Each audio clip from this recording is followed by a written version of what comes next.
नमस्कार, चर्चा में आप सभी का स्वागत है।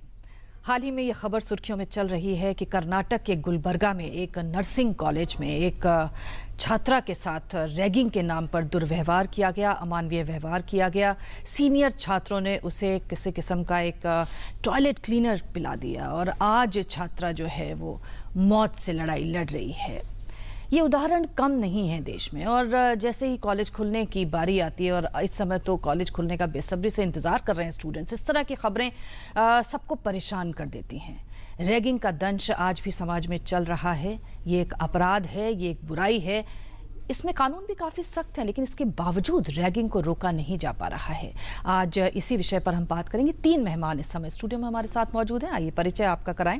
डॉक्टर मोहम्मद कासिम साहब हमारे साथ हैं, जो कि एसोसिएट प्रोफेसर हैं, दिल्ली विश्वविद्यालय से आते हैं। आपका स्वागत है। हमारे साथ राज काचरू साहब हैं, जो कि अमन मूवमेंट के संस्थापक और ट्रस्टी हैं। आपका स्वागत है राज जी। और डॉक्टर समीर मल्होत्रा, जाने माने मनोचिकित्सक, हमारे साथ हैं। आपका स्वागत है। सबसे पहले राज काचरू साहब, आपसे हम शुरुआत करते हैं। हम सब जानते हैं कि आपके बेटे के साथ जो हादसा गुजरा, जिसकी वजह से उसकी जान चली गई, हिमाचल के मेडिकल कॉलेज का छात्र था अमन, और उसके बाद से आप इस मूवमेंट से जुड़ गए और आज एंटी रैगिंग हेल्पलाइन जो एनजीओ है वो आपका ही एनजीओ चलाता है, और आप पूरी तरह से समर्पित हैं इस कॉज के लिए। ये बताइए कि क्या कुछ परिदृश्य इस समय रैगिंग को लेकर है। हम जानते हैं कि जब आपका भी केस सुर्खियों में आया था तो काफ़ी फायर फाइटिंग हुई थी, काफ़ी चीज़ें बदली भी थी, लेकिन आज के सिनेरियो में क्या हालात रैगिंग को लेकर देश भर के इंस्टीट्यूट्स में देखने में आते हैं? रैगिंग में 2009 से आज तक बहुत फ़र्क आ गया है, इसमें कोई शक नहीं है। वही मेट्रो सिटीज़ देखिए, दिल्ली यूनिवर्सिटी देखिए, बेंगलोर, कर्नाटका के अभी जो आप बता रहे हैं रूरल इंस्टीट्यूशंस हैं, but you see big institutions, बहुत फ़र्क आ गया है अवेयरनेस की वजह से। और मुझे उसमें तो मीडिया ने भी बहुत मदद किया है। प्रिंट मीडिया कॉन्स्टेंटली रैगिंग के बारे में बात करता है पूरे हिंदुस्तान में, रीजनल भी देखिए, और गवर्नमेंट ने भी बहुत ध्यान दिया इस पर। यूनिवर्सिटी ग्रांट्स कमीशन के साथ 14 रेगुलेटरी अथॉरिटीज़ मिले हुए हैं, और इसमें कभी हमें डिफरेंसेस नहीं दिख रही हैं। हम तो हर 3-3 महीने उनके साथ इंटरेक्शन में होते हैं, तो सबका माइंड है कि इस बीमारी को ख़त्म करना ही करना है। लेकिन ये बोलने के बावजूद भी बहुत इंसिडेंसेस अभी बहुत हो रहे हैं। मैं अभी आप इनसे बात कर रहा था बाहर की, जो सेकेंडरी लेवल टाउन्स हैं हिंदुस्तान में, जो छोटे टाउन्स हैं और जो रूरल एरिया है, वहाँ तक अभी ये अवेयरनेस और बात नहीं पहुँची है। अभी गवर्नमेंट ऑफ इंडिया का एक बहुत बड़ा प्रोग्राम है जिसको हम नेशनल रैगिंग प्रिवेंशन प्रोग्राम बोलते हैं। इसके 3 हिस्से हैं। एक हिस्सा पहला वाला जो है वो कॉल सेंटर है कि अगर रैगिंग हो गई है उसके बाद क्या किया जाए। लेकिन इसके 2 मेन हिस्से जो है प्रिवेंशन के हैं, कि मतलब ये होना ही नहीं चाहिए। बिल्कुल।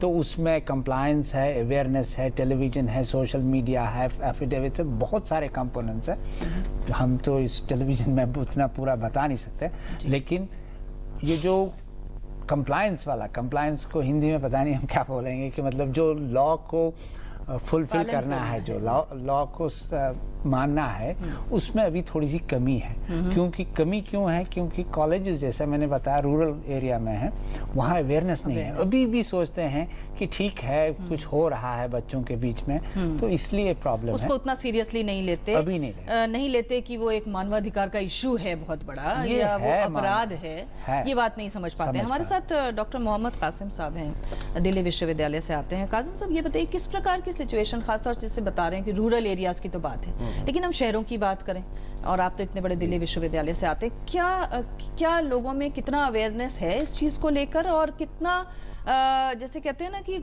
लॉ का डर भी होना चाहिए स्टूडेंट्स में, वो कितना नज़र आता है कि वो इस तरह की चीज़ें ना करें, दूर रहें इससे? देखिए, बड़े शहरों में, जैसा कचरू साहब ने बताया, और दिल्ली विश्वविद्यालय का जो मेरा एक्सपीरियंस है उस बेस पर ये कह सकता हूँ कि डर पैदा करना ज़रूरी है। एक तो डर होता है, दूसरा इन्फॉर्मेशन पहुँचाना होता है। तो एक तरफ इंफॉर्मेशन पहुंचाने का काम कचरू साहब कर रहे हैं, मीडिया कर रही है, लेकिन हम एक तो जो एफिडेविट लिया जाता है बच्चे से भी और उनके पेरेंट्स से, गार्जियन से भी, और वो एफिडेविट उनको इंस्टीट्यूट में देना होता है, हॉस्टल में है तो हॉस्टल में भी देना होता है।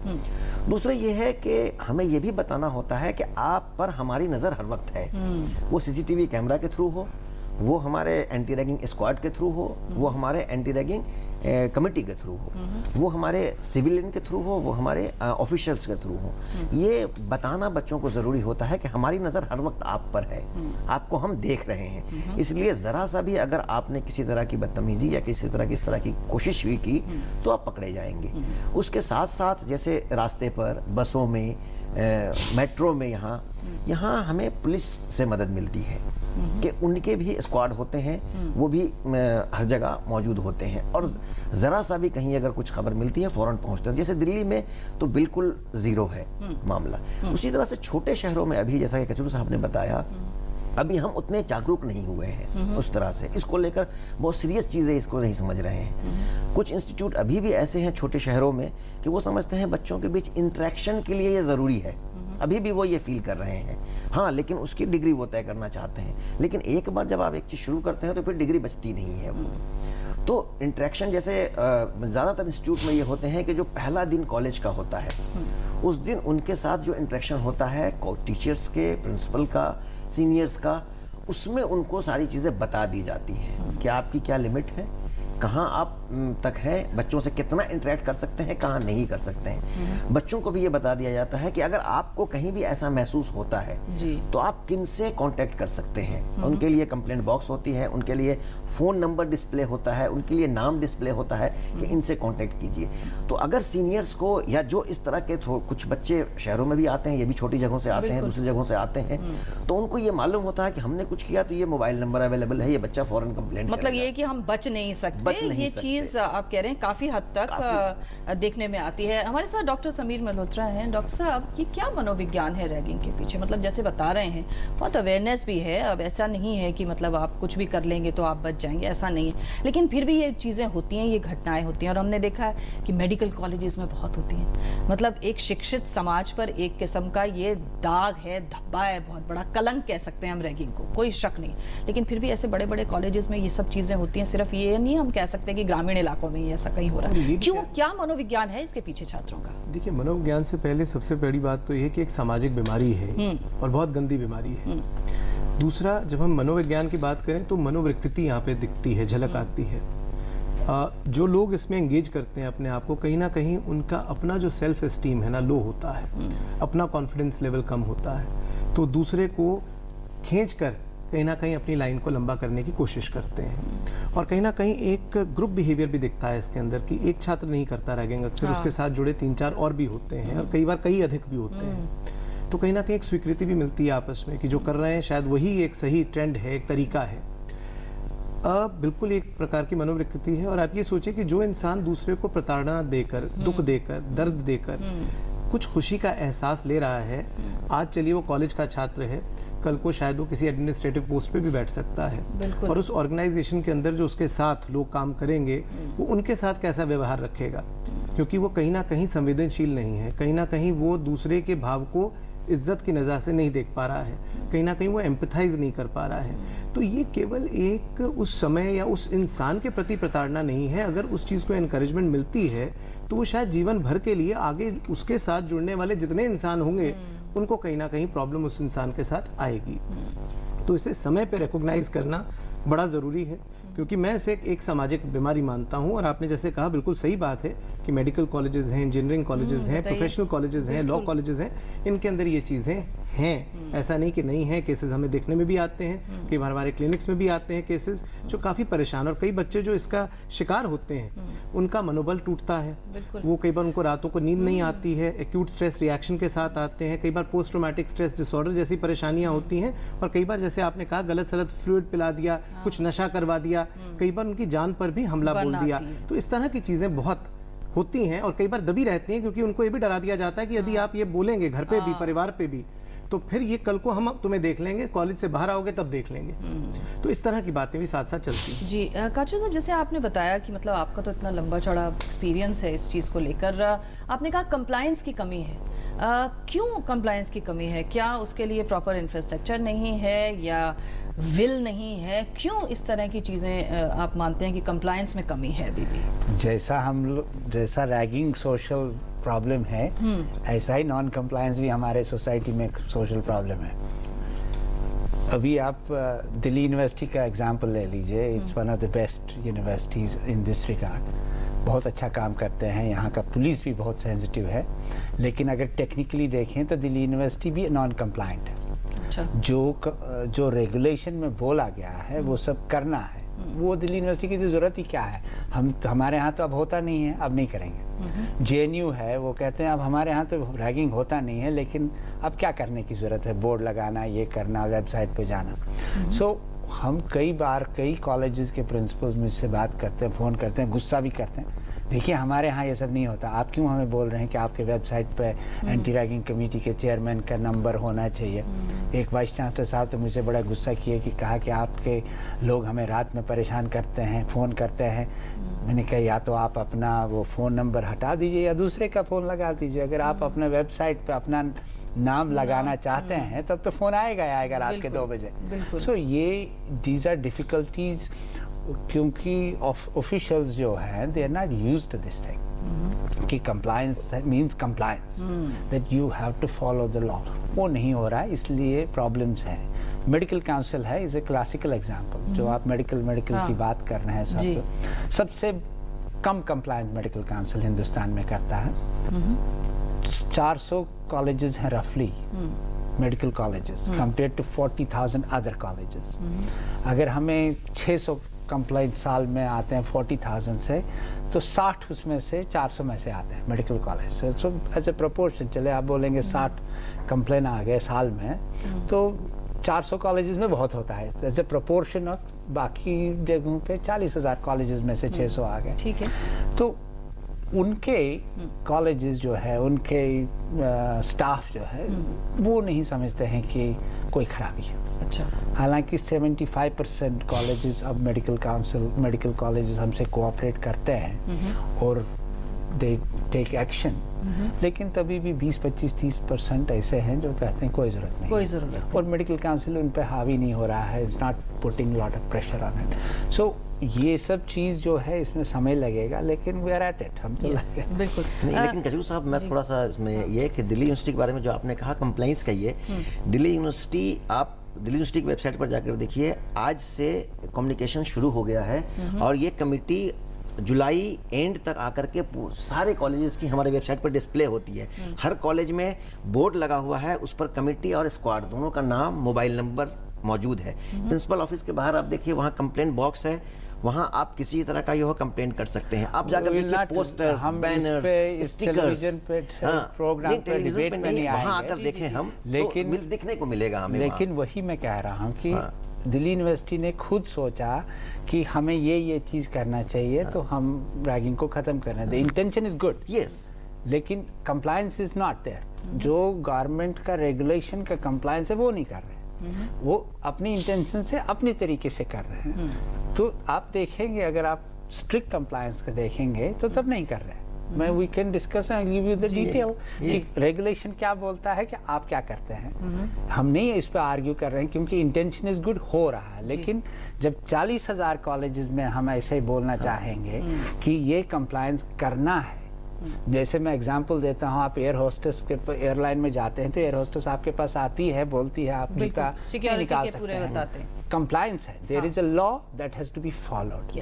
कई बार वो बोलते हैं मैं तो 50 बार जहाज में आता हूँ, मुझे मालूम है सब, आपको जरूरत क्या है, लेकिन वो बताएगी आप, लेकिन फिर भी बताएंगे. That is what is the level of compliance. वो लेवल ऑफ कंप्लायंस अभी नहीं है. तभी रैगिंग खत्म होगा जब 40,000 कॉलेजेस के प्रिंसिपल्स तक उस लेवल की कंप्लायंस हम ले आएंगे. बिल्कुल, आपने एक सही सवाल उठाया. कंप्लायंस का एक बहुत बड़ा इशू है कि आप कानून का अक्षर पालन करते हैं कि नहीं करते, और उसमें जो सजेस्ट किया गया है उसको मानते हैं कि नहीं मानते. एक छोटा सा ब्रेक ले लेते हैं और तुरंत हाजिर होते हैं. आज हम रैगिंग पर बात कर रहे हैं. इस छोटे से ब्रेक के बाद आप देखते रहिए चर्चा में.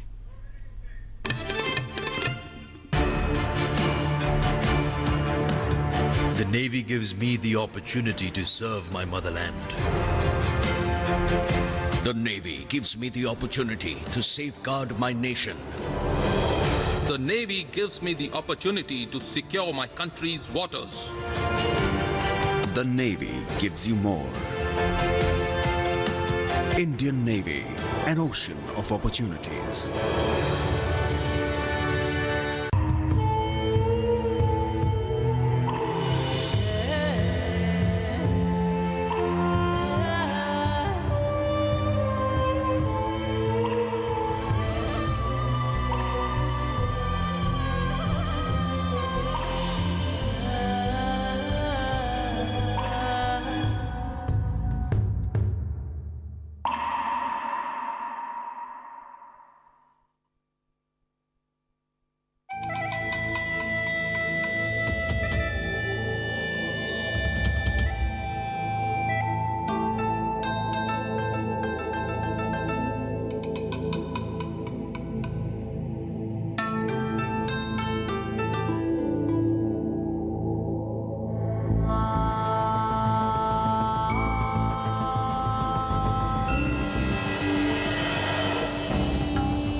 एक बार फिर से आपका स्वागत है। आज हम बात कर रहे हैं, चर्चा कर रहे हैं रैगिंग पर। और रैगिंग एक बुराई है, एक अपराध है, और इसमें भी कोई शक नहीं है कि पिछले कुछ वर्षों में रैगिंग को लेकर काफ़ी जागरूकता लोगों में आई है। कॉलेजेस और इंस्टीट्यूट्स रैगिंग को रोकने के अपने प्रयास भी पूरे कर रहे हैं, लेकिन फिर भी अभी इसमें कुछ कमी है, जिस पर आज हम बातचीत कर रहे हैं। और 3 मेहमान इस समय हमारे साथ बने हुए हैं। डॉक्टर मोहम्मद कासिम हैं, राज काचरू जी हैं, और डॉक्टर समीर मल्होत्रा हमारे साथ हैं।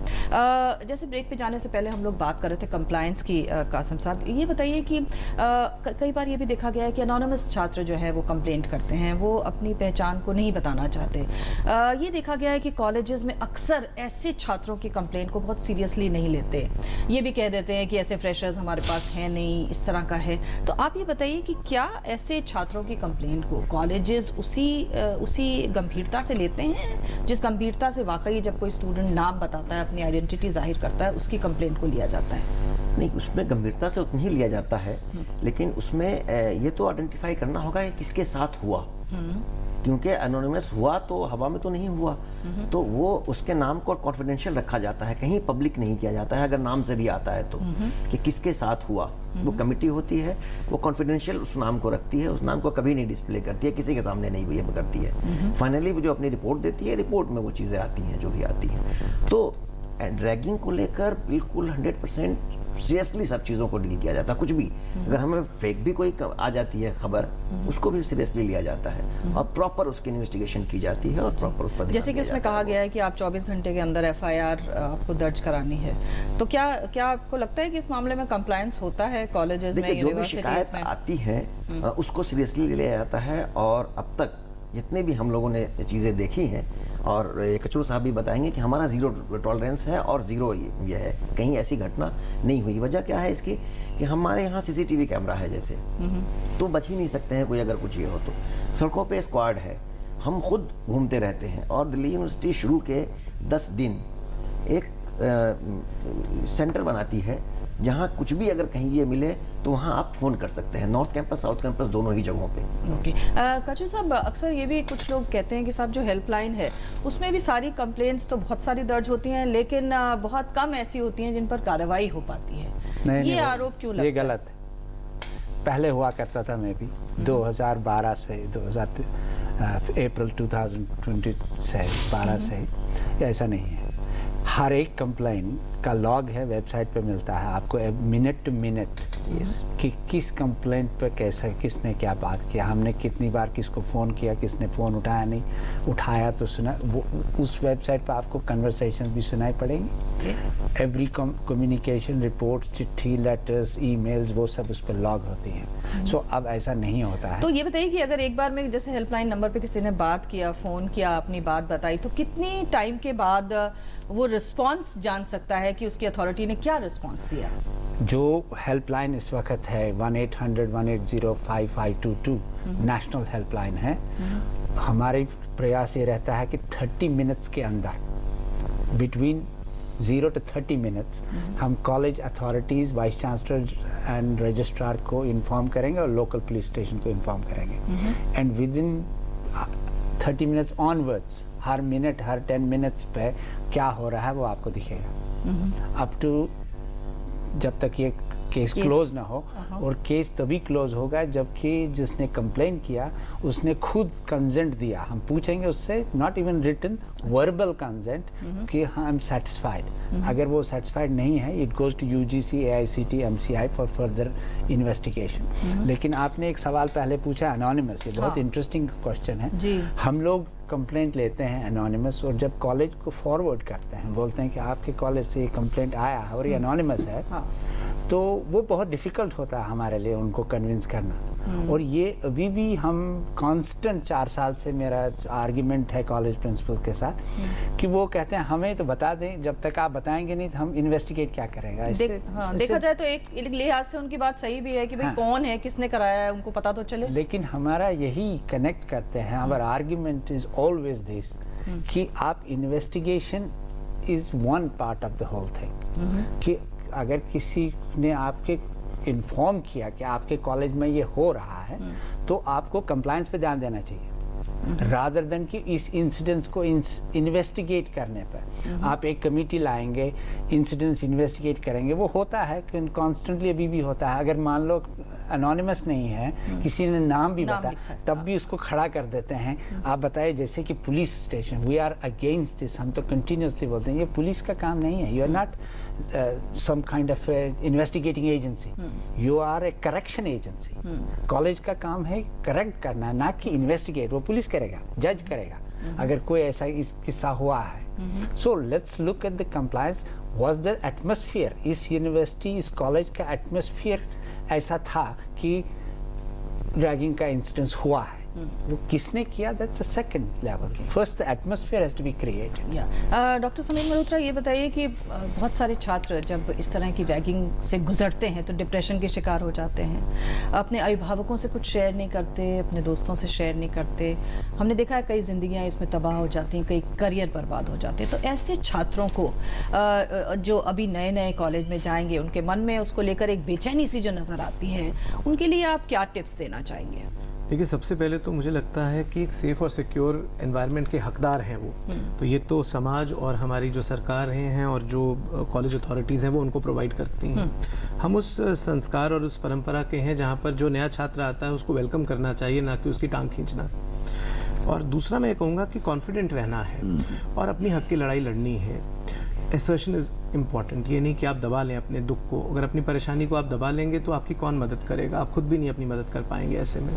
तो बहुत ज़रूरी है कि जो कॉलेज अथॉरिटीज़ हैं और जहाँ पर जो हेल्पलाइन की जैसे बात की काजरू साहब ने, कॉन्टैक्ट करें, अपने तक वो बात को सीमित ना रखें, क्योंकि जब आप अपने अंदर उस चीज़ को सीमित रखते हैं तो आप ज़्यादा घुटते हैं, परेशान होते हैं और एक प्रकार का अजीब सा दबाव रहता है कि अगर किसी से शेयर करेंगे तो ये ना हो कि हमें सिक्योरिटी और सेफ्टी तो दूर, ये ना हो कि हमारी रैगिंग और बढ़ जाए और कुछ और नुकसान हमें करना पड़े।